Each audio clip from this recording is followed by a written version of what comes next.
Muy bien, pues vamos a orar por el tiempo de la palabra, los niños arriba y nosotros aquí abajo. Señor, gracias porque podemos abrir las Escrituras y escuchar tu voz, y estamos deseosos de saber qué es lo que quieres hablarnos en el día de hoy.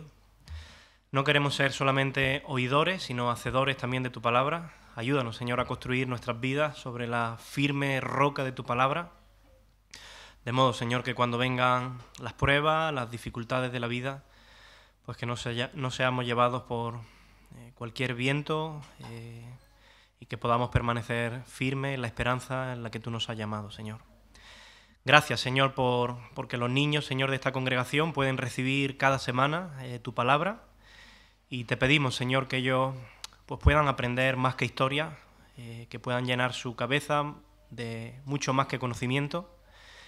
Oramos, Señor, para que puedan tener un encuentro personal con Jesús, que transforme sus vidas desde la niñez, Señor. Y también, Señor, te pedimos que tu Espíritu se mueva aquí entre nosotros y pueda aplicar la palabra a cada una de nuestras vidas.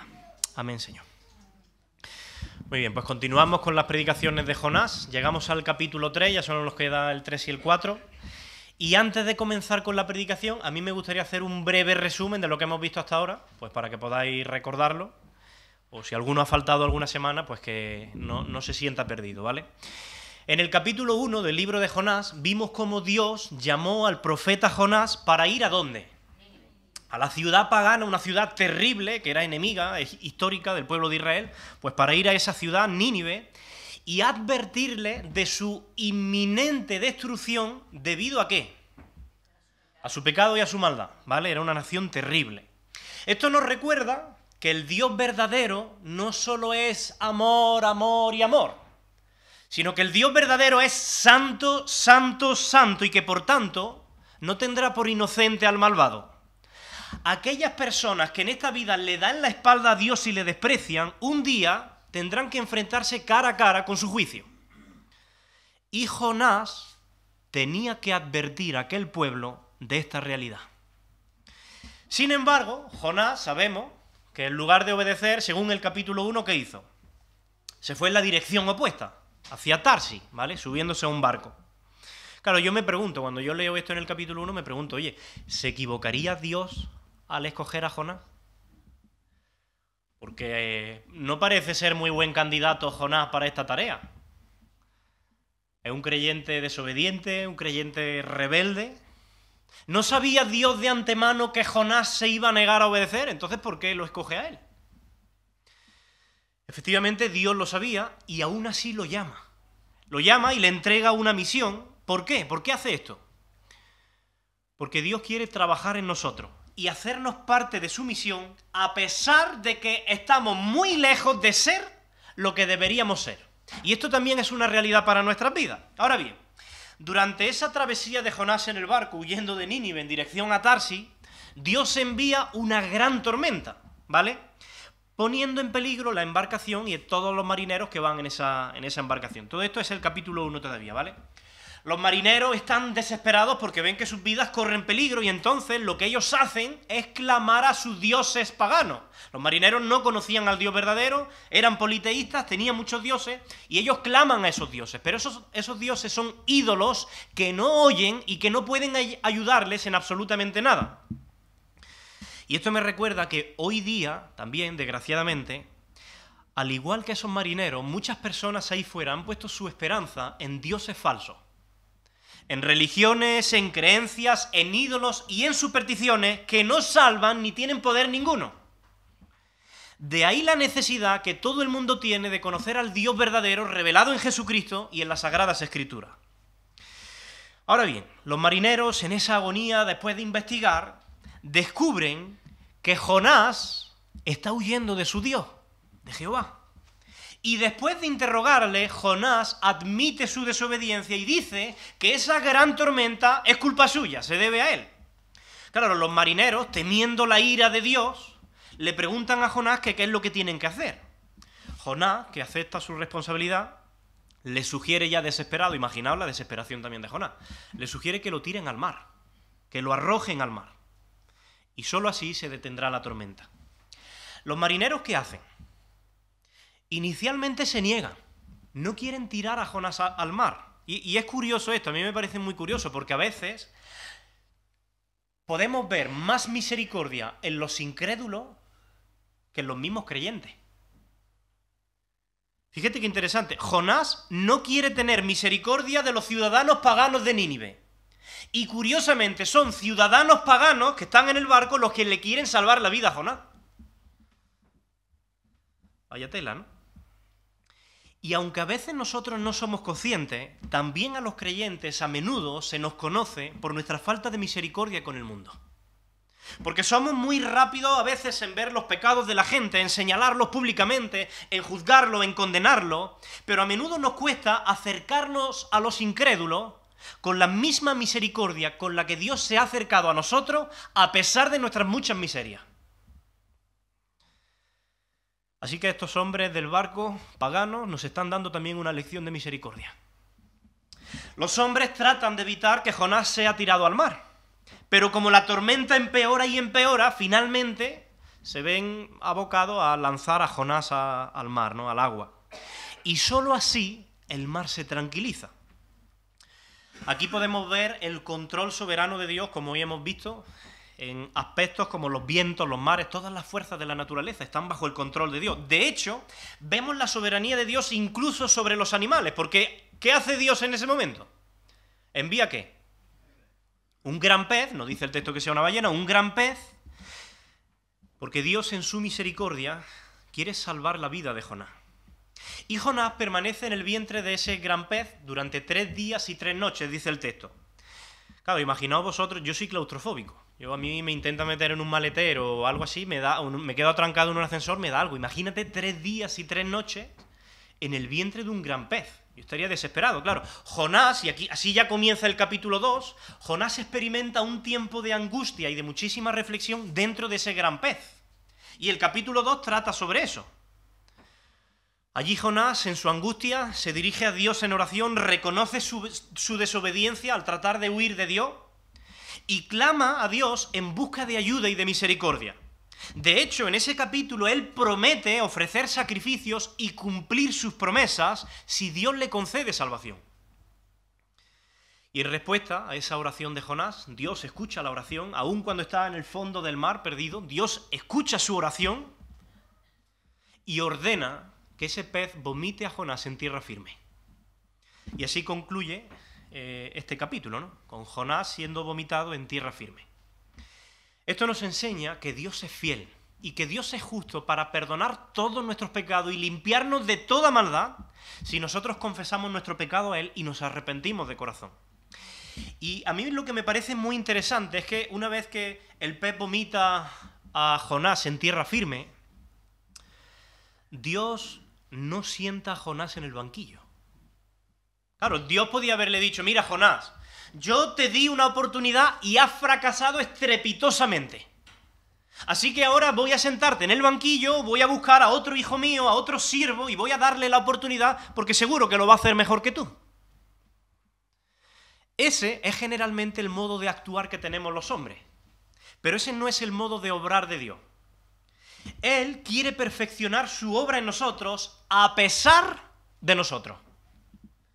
Y cuando hemos caído en pecado, Él quiere levantarnos y darnos la mano para que sigamos caminando en obediencia a Él.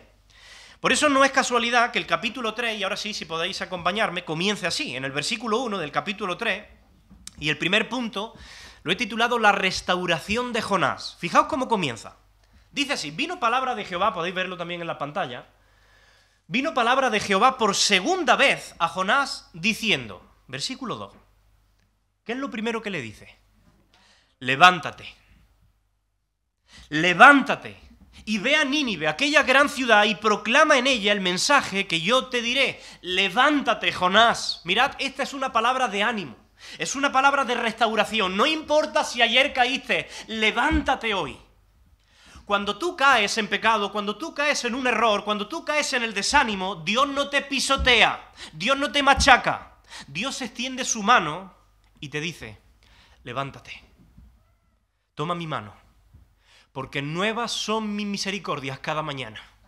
Levántate, Yo lo he dicho muchas veces, pero lo voy a volver a repetir. Dios no espera que tú seas perfecto para llamarte al ministerio. Dios nos llama como a Jonás. Dios nos llama al ministerio a pesar de nuestras muchas imperfecciones. Y en ese camino del ministerio, Dios se encarga de ir perfeccionando y transformando nuestro carácter y nuestro corazón. Y es muy fácil a veces olvidar esto.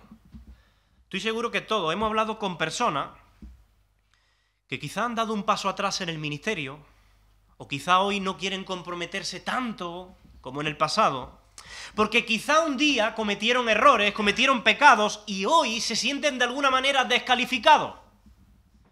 Pues si tú eres una de estas personas, Dios te dice hoy, levántate, levántate, y te está extendiendo la mano. Pero ojo, porque aquí hay una lección que debemos tener también en cuenta. Mira, a menudo nosotros los cristianos no somos tan considerados los unos con los otros como lo es el Señor con aquellos que fracasan. Nosotros a menudo vemos a un hermano o a una hermana que cae en un error, comete un pecado o tiene una racha de enfriamiento espiritual y automáticamente pensamos, pues vaya, este ya no es apto para el ministerio, este ya no debería predicar, este no debería ejercer el liderazgo, o esta no debería servir en esa área. No. Y somos muy dados a querer sentar en el banquillo a todos esos hermanos que no cumplen con nuestro estándar o con lo que dictamina nuestro propio criterio personal. Uy, no. Este en el liderazgo, sí, hombre, bonito es, con el carácter que tiene. Ese no me gusta, para esto creo que no sirve. Y yo pregunto, ¿qué carácter tenía Jonás? Rebelde, desobediente, inmaduro, y sin embargo Dios le comisiona la tarea de predicar a una nación entera. Uy. ¿David liderando el pueblo de Dios? Sí, hombre, pero si se acostó con Betsabé, ¿tú no te acuerdas de eso? No es fresco, ni nada, es un adúltero. ¿O es que ya no lo recuerdas? Quita, no digas tonterías. Ese no cumple los requisitos para liderar. Y yo pregunto, ¿a quién escogió Dios para liderar a todo el pueblo de Israel? ¿De quién dijo Dios, he aquí un varón conforme a mi corazón? ¿Qué rey llevó a Israel a su máximo esplendor político, económico y espiritual? Fue David. El mismo al que probablemente nosotros hubiéramos sentado en el banquillo. Uy, espérate. ¿Moisés? ¿He escuchado bien? ¿Moisés para pastorear esta iglesia? Ni de broma. Pero si es medio tartamudo, ¿tú te lo imaginas predicando en la iglesia? Hermano, arrepentido. Además, yo escuché que tiene un pasado muy oscuro. Ha llegado a mis oídos que mató a un egipcio y que encima salió corriendo. ¿Qué va? Ese se ha echado por alto el testimonio para toda la vida. Pues ese pecador y tartamudo arrepentido fue quien con la ayuda de Dios lideró a todo un pueblo esclavo en Egipto para ser puesto en libertad. Un líder espiritual. Nosotros probablemente hubiéramos sentado en el banquillo a Moisés por asesino, a Rahab por ramera, al rey David por mentiroso, por adúltero, por asesino, al apóstol Pedro por impulsivo, por ser inconstante en todo, por fallar una y otra vez, al apóstol Pablo por su vida pasada, por perseguir a los cristianos, por asesinarlos. Pero Dios les dice a todos ellos, levantaos, tomad mi mano, arrepentíos de vuestros pecados y yo haré algo nuevo en vosotros. Levantaos. Y Jesús nos recuerda, sed misericordiosos. ¿Como quién? Como también vuestro Padre es misericordioso. Toma ya. ¿Cómo tenemos que ser de misericordiosos? Como también vuestro Padre es misericordioso. Bienaventurados los misericordiosos, dijo Jesús. ¿Por qué? Porque ellos alcanzarán misericordia. Cuidado con descalificar a alguien a quien Dios quiere usar. Y ojo, Tengo que aclarar esto porque tampoco quiero que me interpreten llevándome al otro extremo. No estoy diciendo que cualquier persona puede ejercer cualquier tipo de ministerio aunque sea un pecador empedernido. No. Lo que estoy diciendo es que Dios puede y de hecho quiere volver a usar a cualquier pecador arrepentido. Y a veces nosotros descalificamos a las personas pues porque no nos gustan, porque a nuestro criterio no dan la talla, porque es mujer, o porque es muy joven, o porque no actúa como a mí me gustaría, o porque tiene un carácter, que es que choca mucho con el mío, o porque no cumple con mi criterio de santidad o de compromiso. Es muy común que pase esto en la iglesia. De hecho, ya pasaba en tiempo bíblico. No sé si recordáis, ahora que hemos visto el libro de los Hechos, lo que sucedió con Pablo y Juan Marcos, el apóstol Pablo y Juan Marcos. En su segundo viaje misionero, Pablo se niega rotundamente a que el joven Juan Marcos les acompañe en el viaje misionero. ¿Lo recordáis? ¿Y por qué se niega? Claro, porque en el pasado, en su primer viaje misionero, Juan Marcos los dejó tirados. Fracasó estrepitosamente. Y ahora, pues Pablo dice, no, este no cumple mi criterio. Falló en el pasado, pues ya no. No está siendo misericordioso con Juan Marcos, está siendo duro con él. Pablo tendría que haber dicho, venga Juan Marcos, levántate. Que tus caídas del pasado no te paralicen en el presente. Dios te quiere usar a pesar de tus fallos y yo voy a estar a tu lado para ayudarte. Pero Pablo fue demasiado exigente y le faltó misericordia con su hermano. Es verdad, y tengo que decir en su favor, que posteriormente Pablo va a cambiar su corazón hacia Juan Marcos. De hecho, va a reconocer su verdadero valor y va a pedir que por favor venga de vuelta a ayudarle. En 2 de Timoteo, capítulo 4, versículo 11, fíjate lo que le dice. Dice, solo Lucas está conmigo, le dice Pablo a Timoteo, pero ahora le dice, toma a Marcos y tráele contigo, porque me es útil para el ministerio. Hermanos, Dios nos está llamando a continuar a pesar de nuestro fracaso. Dios nos llama a ser misericordiosos con los otros, incluso cuando fallan. Porque muchas veces es a través de los fallos que somos transformados por Dios. Mira qué interesante cómo comienza el versículo 1 de Jonás. Dice, vino, lo primero, palabra de Jehová. Por segunda vez a Jonás, se menciona la palabra a Jehová y a Jonás, ¿no? Hasta aquí, Dios es el mismo. El mensaje que Jonás tiene que transmitir sigue siendo el mismo. Nínive es la misma ciudad, pero Jonás aquí es otro. ¿Por qué? Porque Dios ha usado los pecados de Jonás y su disciplina divina para transformar a Jonás. Dios trabaja en nosotros incluso en medio de nuestro fracaso.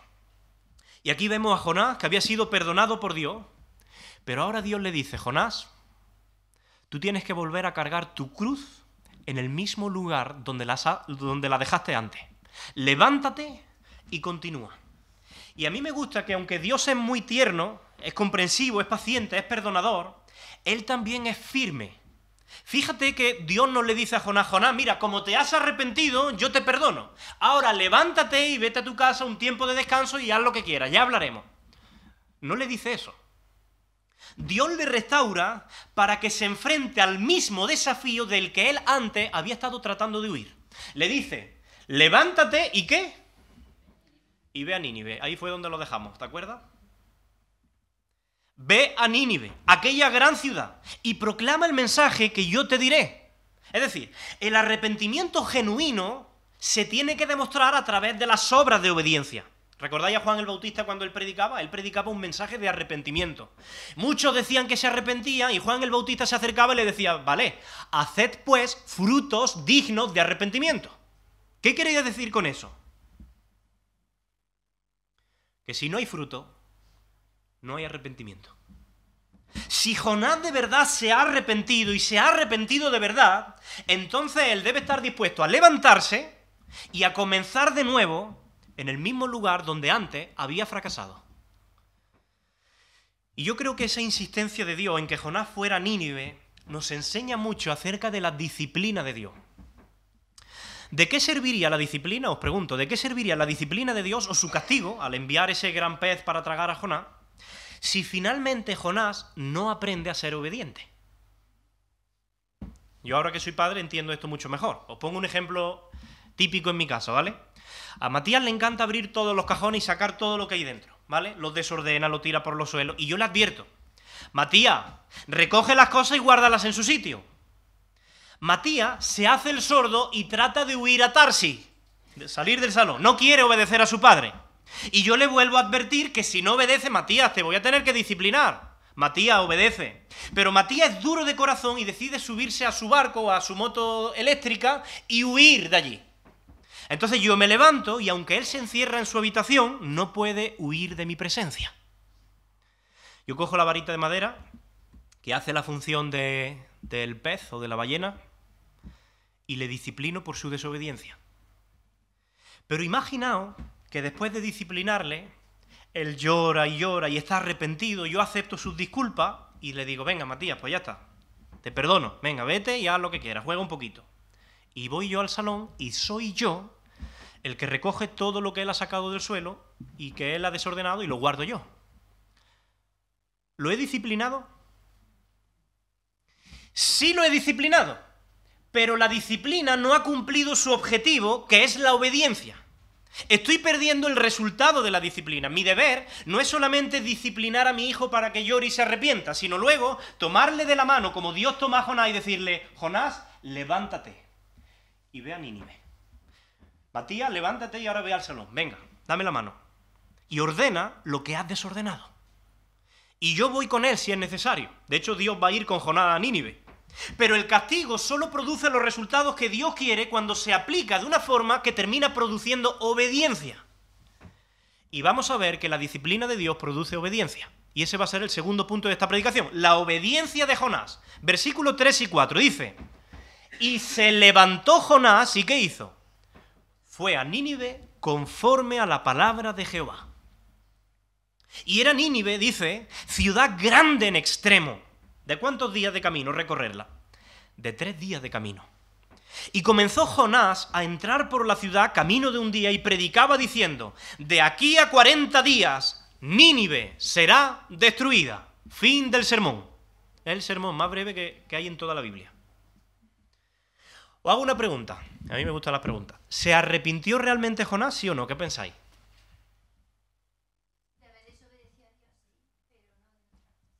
Sí, no. ¿Alguien más se moja? ¿Algunos han afirmado? ¿No? ¿Obedeció realmente? Dependiendo de la respuesta que deis, pues podéis ver si tenéis un corazón más duro o más blandito, porque la respuesta es un sí y un no. El arrepentimiento es un cambio de mentalidad y de dirección, y ciertamente Jonás había pasado de no querer obedecer a Dios bajo ningún concepto a estar dispuesto a obedecerle. Por otro lado, había pasado de ir a Tarsis, que es la dirección opuesta, a ahora ir a Nínive. Él mismo, estando dentro del pez, en el capítulo 2, en el versículo 9, él dijo: mas yo, con voz de alabanza, te ofreceré sacrificio. Pagaré lo que prometí, Señor. La salvación es de Jehová. ¿Hay arrepentimiento? Bueno, sí lo hay. Pero quizá otros estén pensando: espérate un momento, José Daniel, porque yo ya me he leído Jonás antes, y yo sé que en el capítulo 4, que veremos la semana que viene, Jonás se entristece hasta el extremo porque Dios ha salvado a los ninivitas. De hecho, incluso desea que Dios le quite la vida. Así que no parece haber tenido un cambio de mentalidad tan completo. ¿Obedeció Jonás, sí o no?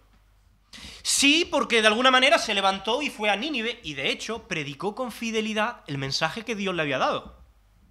Pero en otro sentido, también podríamos decir, para los que sean más tiquismiquis, que su obediencia se reduce al mínimo esfuerzo. Hay un detalle muy interesante en el versículo 3 y 4, lo vamos a mirar. En el versículo 3 se dice que Nínive era una ciudad muy grande, tan grande que para recorrerla entera se necesitaban ¿cuántos días? 3 días, eso es interesante. Pero ahora fíjate lo que dice el versículo 4. Dice que Jonás entra y predica solamente por un día.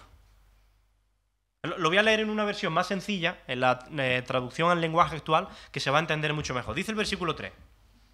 Esta vez, aparece ahí en la pantalla, Jonás sí obedeció a Dios. Se levantó y fue a Nínive. Aquella ciudad era tan grande que para recorrerla toda se necesitaban 3 días completos. Jonás entró en la ciudad y ¿cuánto tiempo la recorrió? Y durante un día estuvo anunciando, dentro de 40 días Nínive va a ser destruida. Claro, los más duros con Jonás podrían decir, pues eso no es obediencia. Si se necesitan 3 días para recorrerla entera, él solo lo hizo un día. Mira, yo creo que el arrepentimiento y la obediencia de Jonás son un fiel reflejo de nuestro arrepentimiento y de nuestra obediencia. ¿Cuántos de nosotros no hemos pedido alguna vez perdón a Dios por un pecado, por una actitud, y al tiempo volvemos a fallar en lo mismo y a volver a pedir perdón por lo mismo, y al tiempo volvemos a fallar en lo mismo y a pedir perdón por lo mismo? ¿Cuántos de nosotros no nos ha pasado eso? ¿Y qué pasa entonces? ¿Que nuestro arrepentimiento no fue sincero cuando lo hicimos? Mirad, lo que sucede es que todos nosotros somos por naturaleza pecadores. Y todo lo que hacemos, incluso lo bueno, de alguna forma está manchado, contaminado por nuestra naturaleza caída. ¿Qué quiero decir con esto? Que incluso nuestro arrepentimiento es un arrepentimiento imperfecto. No puede salir algo perfecto de personas imperfectas. Que incluso nuestra obediencia a Dios es a menudo incompleta, parcial, mínima o guiada por motivaciones incorrectas. Necesitamos arrepentirnos incluso de nuestro arrepentimiento. Yo tengo que regañar a Matías 1000 veces por la misma cosa. Lo amonesto, le advierto, le disciplino, él se arrepiente, llora genuinamente, pero mañana está haciendo lo mismo. ¿Es que no fue sincero en su arrepentimiento cuando lloraba? Sí, fue sincero. Pero es un arrepentimiento imperfecto porque seguimos siendo personas imperfectas. Incluso los cristianos. Es verdad que estamos siendo modeladas poco a poco a la imagen del único perfecto, que es Jesús. Pero eso es un proceso que dura toda la vida. Y a veces somos muy duros con las personas que fallan o cometen errores. Automáticamente los descalificamos y decimos, este no sirve para esto. Que mira que ha metido la pata. Pues vaya arrepentimiento. Pues vaya obediencia. Pues vaya creyente que dijo hacer esto y luego hace lo otro. Pues vaya persona que me pidió perdón y ahora está haciendo lo mismo. Y nuestros corazones legalistas tienden a ser muy duros con los demás. Hermanos, si Dios actuara así con nosotros, todos estaríamos automáticamente descalificados para servir a Dios. Todos, sin excepción. Pero Dios quiere utilizar a personas imperfectas como Jonás, como yo y como tú, para llevar a cabo sus planes perfectos. A veces nosotros ponemos un estándar más alto del que Dios pone.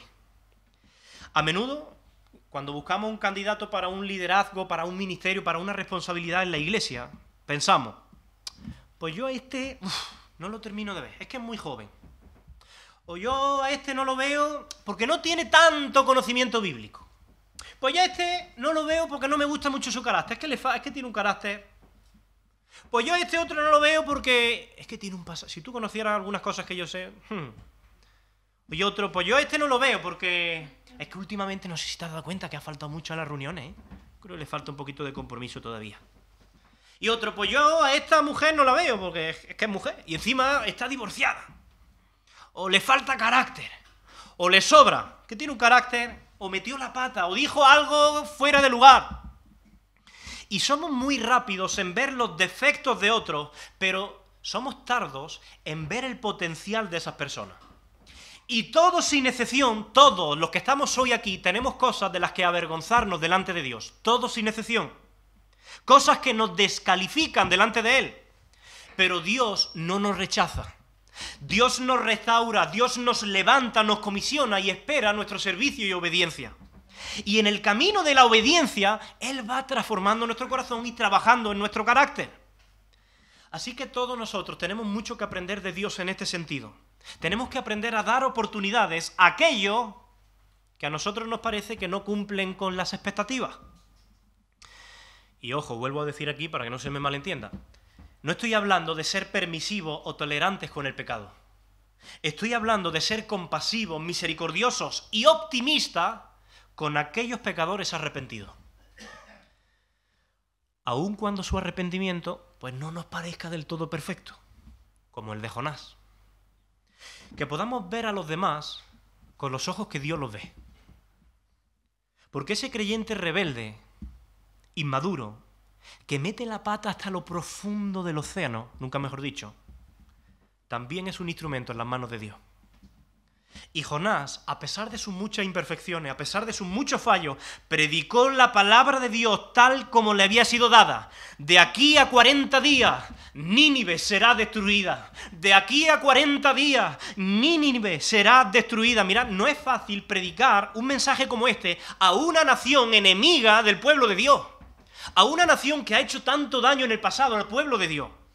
Jonás se expone primero a ser ridiculizado, a ser burlado, a ser maltratado, a ser matado incluso. Este no es un mensaje amigable, es un mensaje de juicio. De hecho, no hay esperanza en el mensaje. De aquí a 40 días, Nínive será destruida. Y quizá Jonás no iba con la mejor actitud a predicar. De hecho, lo podemos ver en el capítulo 4, porque no era muy buena su actitud. Pero fue fiel al mensaje.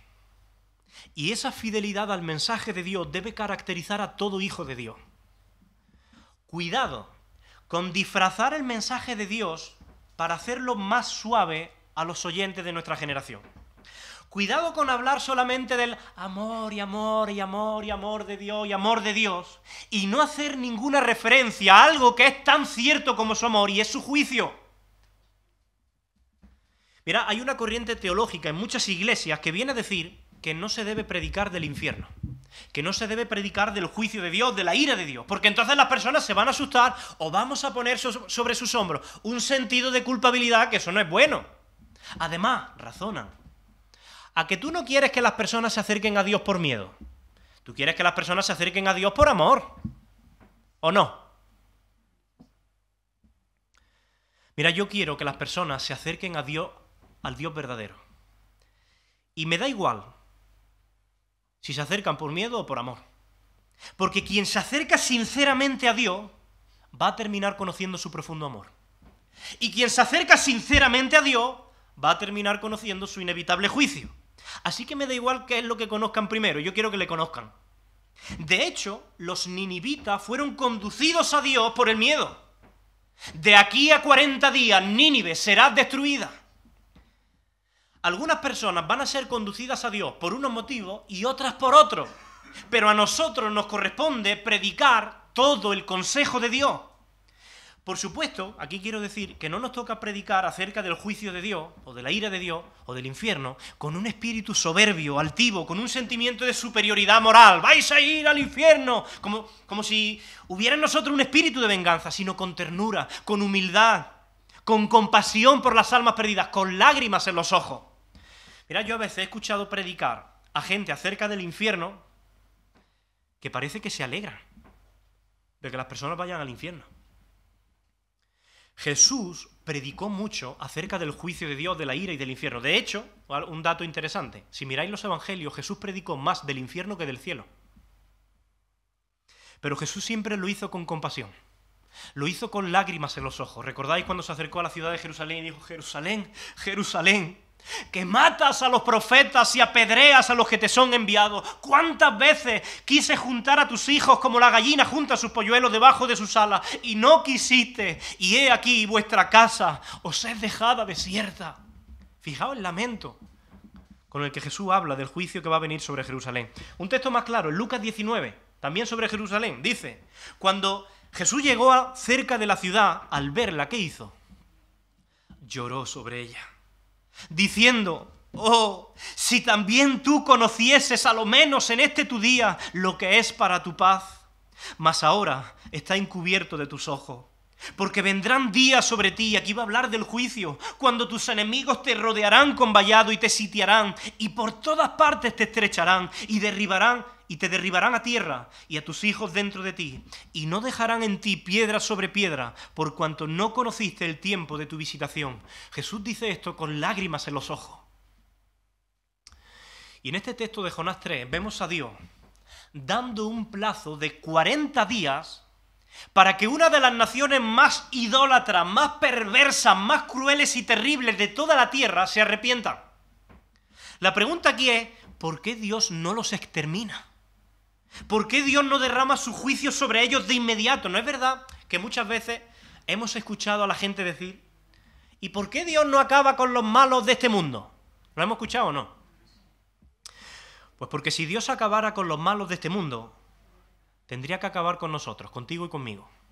Porque todos sin excepción somos pecadores y declarados malos y culpables delante de Dios.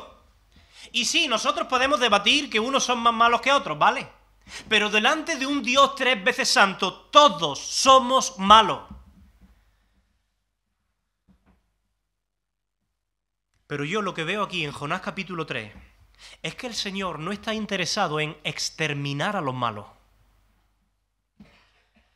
El Señor está interesado en transformarlos, a esos malos, en personas temerosas de Dios con un corazón recto. Dios ve el pecado del hombre y en lugar de enfrentarlo con el puño de su ira, lo que hace es enfrentarlo con una oferta de salvación. Arrepentíos y creed. Arrepentíos y creed. Y Dios solamente recurre a la retribución o al castigo cuando el hombre y la mujer rechazan descaradamente y definitivamente su gracia, escupiéndole en la cara. Mirad que Dios quiera salvar a los ninivitas, a todos sin excepción, a esta nación tan perversa, demuestra que el deseo de Dios es la salvación de todos los hombres sin excepción. Pablo escribe a Timoteo, en 1 Timoteo 2:3, porque esto es bueno y agradable delante de nuestro Dios Salvador, el cual quiere, ¿el qué? Que todos los hombres sean salvos y vengan al conocimiento de la verdad. Pedro, el apóstol, escribe: el Señor no retarda su promesa, según algunos la tienen por tardanza, sino que es paciente para con nosotros, no queriendo ¿el qué? Que ninguno perezca, sino que ¿qué? Que todos procedan al arrepentimiento.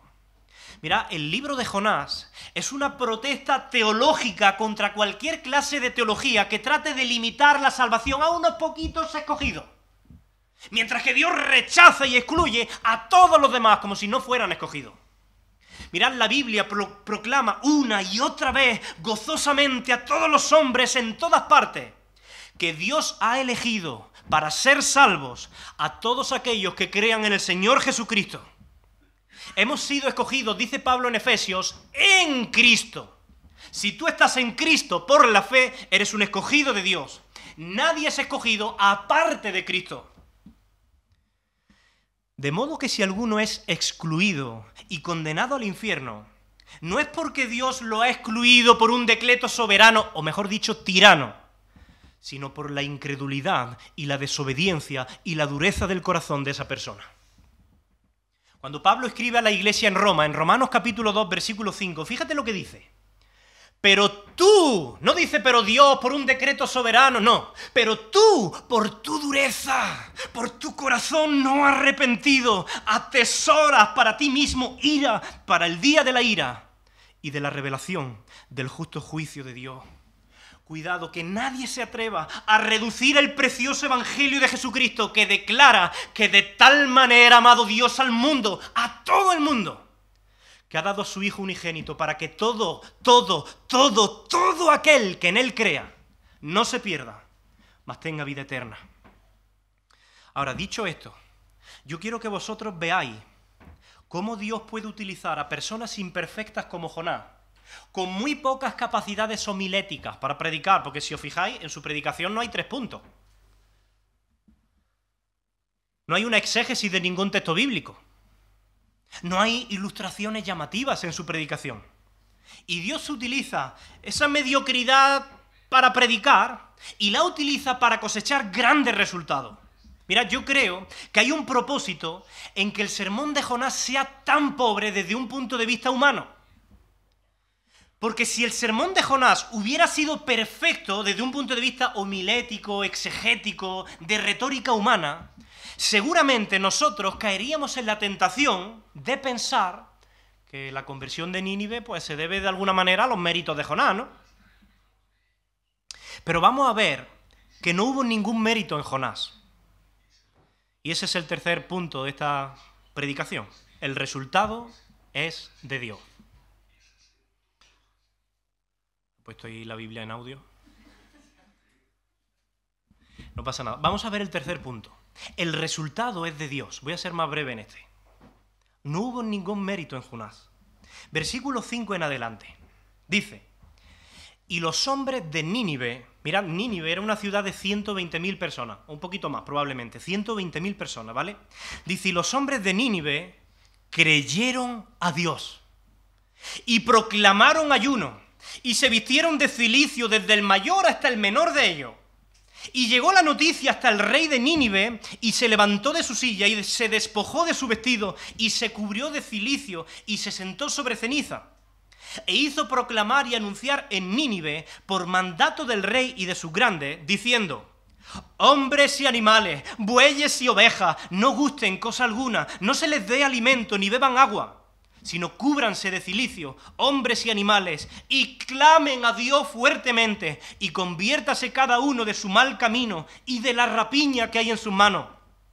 ¿Quién sabe si se volverá y se arrepentirá Dios, y se apartará del ardor de su ira, y no pereceremos? Que alguien me explique cómo esto es posible. Un hombre de dudoso carácter como Jonás da un sermón extremadamente breve. Desde un punto de vista homilético, es un sermón mediocre, incompleto, porque no hay un mensaje de esperanza, no. Y sin embargo, una nación entera de 120.000 personas, desde el menor hasta el mayor, se convierte. ¿Alguien me lo puede explicar? La explicación está en el capítulo 2, versículo 9, que dice así. La última frase, ¿qué dice? La salvación es de Jehová. Ya está. Es que no hay otra explicación. O sea, desde un punto de vista humano, en la misma Biblia encontramos otros sermones que son mucho más completos, más cristocéntricos, más elocuentes, más ordenados, más convincentes, pero que no producen ni la mitad de resultados que produce este.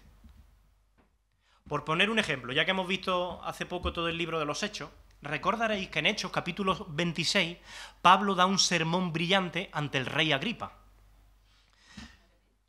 Es un sermón, lleno de una retórica convincente, es respetuoso, es claro, es ordenado, es racional, es inteligente, es emocionante, porque incluso cuenta su propio testimonio.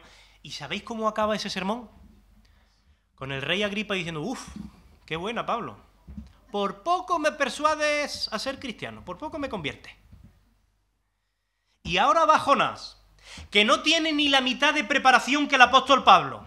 Suelta un sermón incompleto, si es que se puede llamar sermón, y se convierte en 120.000 paganos, el mayor avivamiento de toda la historia, con una predicación de tan solo 5 palabras. En castellano 8, en hebreo son 5.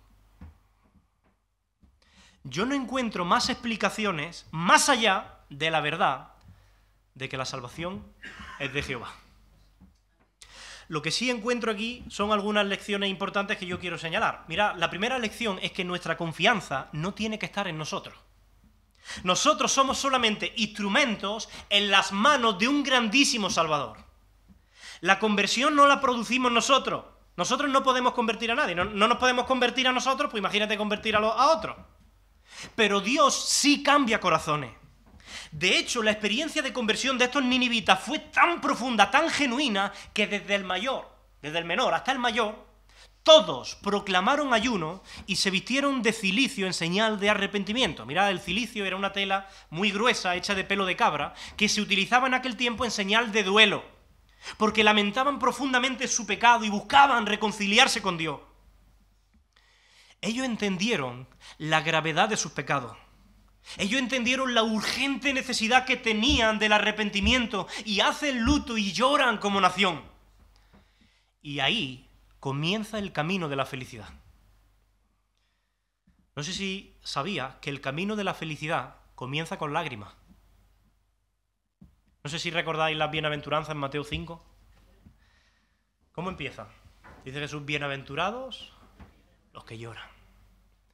Bienaventurados, es decir, el camino de la bienaventuranza, de la felicidad, comienza con lágrimas.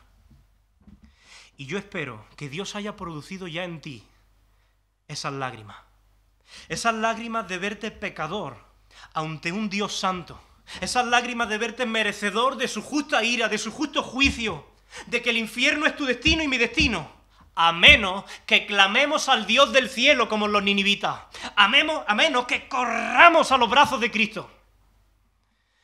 Pero estos ninivitas no solamente se vistieron de luto, fue tan genuina la conversión que decidieron practicar un ayuno inmediato. Ya sabéis que el ayuno consiste en apartar un tiempo para abstenerse de comer, para afligir el alma, dedicarse de manera especial a la oración, a humillarse delante de Dios, a buscar la reconciliación. Y esta es una disciplina espiritual que en Occidente se está perdiendo. Y es verdad que no encontramos un mandamiento explícito en toda la Biblia que nos ordene ayunar. Como mandamiento no lo hay, ni en la ley de Moisés, ni tampoco en el Nuevo Testamento. Sin embargo, el ayuno fue una práctica habitual, tanto en los creyentes del Antiguo Testamento como del Nuevo Testamento. Y es una disciplina espiritual que puede aportar mucho crecimiento y mucho vigor espiritual a cualquier creyente que la practique con una motivación correcta. Fue tan profunda la convicción de pecado de esta nación pagana que el mismo rey, imaginad esto, el mismo rey, un rey pagano, promulga un decreto para que toda la nación ayune, ore y se arrepienta. Hoy que son las elecciones, imagináis que ahora el nuevo presidente lo primero que hace, salir en la televisión y promulgar un ayuno, llamar a toda la nación a volverse a Dios, a orar juntos por España, a arrepentirnos de nuestras malas obras, a clamar por su perdón. ¿Os lo imagináis? ¿Qué difícil se ve humanamente? Pues eso fue lo que sucedió en Nínive. Un milagro. Mirad, es humanamente imposible que 120.000 personas se pongan de acuerdo en algo en un mismo día. Y mucho menos en algo tan trascendental como la fe. Mira, yo estoy seguro que estas 120.000 personas jugarían a diferentes deportes, se levantarían en horarios diferentes, tendrían gustos diferentes, no escogerían seguro el mismo nombre para su hijo o para su hija, no escogerían ni siquiera el mismo color de camisa. Y si hubiera elecciones hoy en Nínive, los 120.000 no votarían al mismo candidato. Es imposible. Pero llega Dios, obrando a través del miserable Jonás, y consigue que 120.000 personas muy diferentes se arrepientan y clamen a Dios. Ese es nuestro Dios. Los milagros no dependen de nosotros. No dependen de nuestros recursos, no dependen de nuestras habilidades, ni siquiera de nuestros dones espirituales. A veces a Dios le parece bien pues servirse de esas cosillas para llevar a cabo milagros y cosas sorprendentes, pero Dios no las necesita. Dios es suficiente. Y eso debería enseñarnos a ser más positivos en nuestros ministerios. A servir a Dios con la expectativa de que Él puede hacer algo sorprendente a pesar de nuestras torpezas, a pesar de nuestras limitaciones, a pesar de nosotros, a pesar de que no seamos los mejores cristianos, a pesar de que no tengamos mucha sabiduría o mucha inteligencia o muchos argumentos. Dios puede sorprendernos. Mira, a mí personalmente me tranquiliza mucho y me anima mucho saber que Dios puede obrar a través de una predicación como esta, no en virtud de mi elocuencia, de mi retórica, de las ilustraciones, no en virtud de mi fe o de mi piedad, que muchas veces falla, sino por su gracia, porque la salvación es del Señor. Y cuando yo enfrento una actividad evangelística como la que vamos a tener en menos de un mes como Impacto, o una conversación evangelística con un vecino, con un amigo, con un familiar, o cuando me invitan a predicar a algún sitio que no conozco, me anima a saber que la conversión de las personas no depende de mí, no depende de mis recursos, ni siquiera de mi tiempo de preparación. Depende de Dios. Yo me pongo en sus manos y Él me usa y se encarga del resto. Lo que depende de mí es la obediencia. Lo que depende de Dios son los resultados. Ahora bien, mira qué llamativo lo que dice el versículo 5. Me llamó mucho la atención cuando estaba meditando en este versículo. En el versículo 4 dice que Jonás ha entrado a la ciudad de Nínive para predicar, ¿vale? Y el versículo 5, ¿qué dice? ¿Dice que los ninivitas creyeron a Jonás? ¿A quién creyeron? Es interesante ese detalle.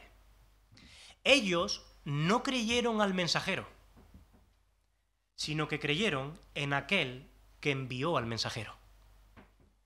Ellos no se fijaron en Jonás, no pusieron sus ojos en su ética, en su actitud, en su forma de vivir la fe, para intentar luego descalificar de alguna manera o desacreditarlo de alguna forma.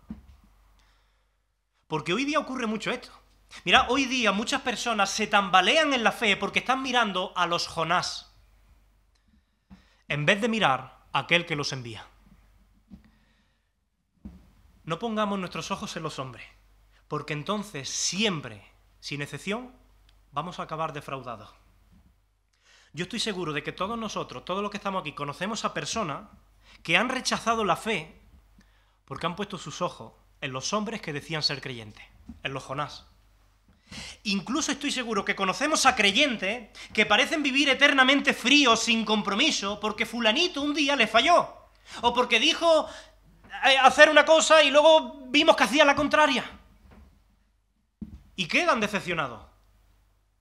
Si tú pones los ojos en los hombres, pecadores e imperfectos, siempre encontrarás un motivo para desacreditar la fe de ellos.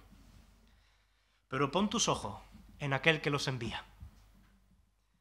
Los ninivitas creyeron a Jehová, no a Jonás. Y entonces, dice el versículo 10, y vio Dios lo que hicieron. Y vio Dios lo que hicieron, que se convirtieron de su mal camino, y se arrepintió del mal que había dicho que les haría, y no lo hizo. Dios vio lo que hicieron. Dios ve lo que hace. Dios ve tu pecado, incluso aquel que practicas en oculto, pero también ve tu arrepentimiento y ve tu súplica, y Él es fiel y justo para perdonarnos de todo pecado y limpiarnos de toda maldad si nosotros, como los ninivitas, acudimos y clamamos a Él en arrepentimiento. El profeta Isaías dice: venid luego, dice Jehová, y estemos a cuenta. Si vuestros pecados fueren como la grana, como la nieve van a ser emblanquecidos, y si fueren rojos como el carmesí, vendrán a ser como blanca lana. Y este es un llamado al arrepentimiento, este llamado al arrepentimiento que vemos en Jonás, que vemos en Isaías, que vemos a lo largo de toda la Biblia, y esa garantía de su perdón es un llamado universal a todos los hombres. De hecho, este llamado está en el mismo corazón del mensaje cristiano. Jesús dijo: no he venido a llamar a justos, sino a pecadores al arrepentimiento. Este capítulo 3 de Jonás es una invitación a todos nosotros a tomar la actitud de los ninivitas en el día de hoy, a suplicar a Dios por su perdón, que Él perdone nuestros pecados, que Él tenga misericordia de nosotros, que Él derrame sobre nosotros su gracia. Mira, este arrepentimiento de los ninivitas, de toda una nación, nos recuerda nuestra responsabilidad ante el llamado que Dios nos hace a través del Evangelio de Jesús. El Evangelio de Jesús llama a todos los hombres a creer y arrepentirse. Mira, es muy interesante, pero Jesús durante su ministerio hace referencia a Jonás capítulo 3. En Mateo 12:41, Jesús se dirige a las personas de su tiempo y fijaos lo que les dice. Los hombres de Nínive se levantarán en juicio contra esta generación, dice Jesús, y la condenarán, porque ellos se arrepintieron a la predicación de Jonás. Y he aquí, más que Jonás en este lugar, uno mayor que Jonás en este lugar. ¿Por qué dice Jesús que los ninivitas se levantarían y condenarían a esa generación? Porque esos ninivitas, a pesar de su pecado, a pesar de sus errores, se humillaron y volvieron a Dios en respuesta a la predicación de Jonás. Y hoy, dice Jesús, cada uno de nosotros ha recibido una mayor revelación de la verdad y una comprensión más profunda del amor y de la gracia de Dios en Cristo Jesús hacia nosotros. Hoy tenemos una mayor oportunidad que los ninivitas, pero también una mayor responsabilidad. Si tú que estás aquí hoy escuchándome, si tú ya has entregado tu vida a Cristo, este es un recordatorio de tu responsabilidad de seguir viviendo en arrepentimiento diario y en fidelidad al Señor en cada área de tu vida. Recordando que sí, que caerás, pero que Dios no quiere pisarte. Dios se acerca a ti y te dice hoy: levántate, levántate. En medio de tus caídas y de tus pecados, levántate. Dios es paciente y amoroso y está esperando que te levantes, que le des la mano y que vuelvas tu corazón hacia Él y sigas caminando. Aprovecha esa inmensa oportunidad que Dios te está dando hoy. Pero si aquí hay alguien que no ha recibido a Jesucristo como Señor y Salvador, esta es una invitación amorosa, tierna, misericordiosa, de volver tu corazón hacia Dios en fe y arrepentimiento. No deseches la oportunidad que Dios te está dando de ser liberado de tus propios pecados y salvado de su justa ira y de su justo juicio por su inmensa gracia y misericordia. Vamos a orar. Señor, gracias por tu palabra. Gracias, Señor, porque eres paciente con nosotros. Gracias por esas palabras de restauración que cada día nos lanza. Gracias porque tu misericordia es nueva cada mañana. Gracias, Señor, porque cuando caemos tú nos dices como a Jonás, levántate. Señor, queremos que tú nos des la mano, nos acompañes en este camino de la obediencia. A veces se hace demasiado cuesta arriba para nosotros, pero queremos ser fieles a ti, Señor. Señor, el enemigo con frecuencia nos recuerda lo pecadores que somos, lo lejos que estamos de ser, lo que deberíamos ser, y eso muchas veces nos paraliza, nos desanima, nos vuelve fríos espiritualmente. Ayúdanos, Señor, a recordar tu gracia, a recordar tu perdón, y Señor, que seamos como esta ciudad de Nínive, que se volvió a ti y clamó en fe y en arrepentimiento, Señor. Ten misericordia, Señor, de cada uno de nosotros, y si hay aquí alguien que no te conoce, que tú puedas derramar tu espíritu sobre su vida y él pueda entregarte todo lo que es en fe y arrepentimiento. Bendice tu palabra. En el nombre de Jesús. Amén, Señor.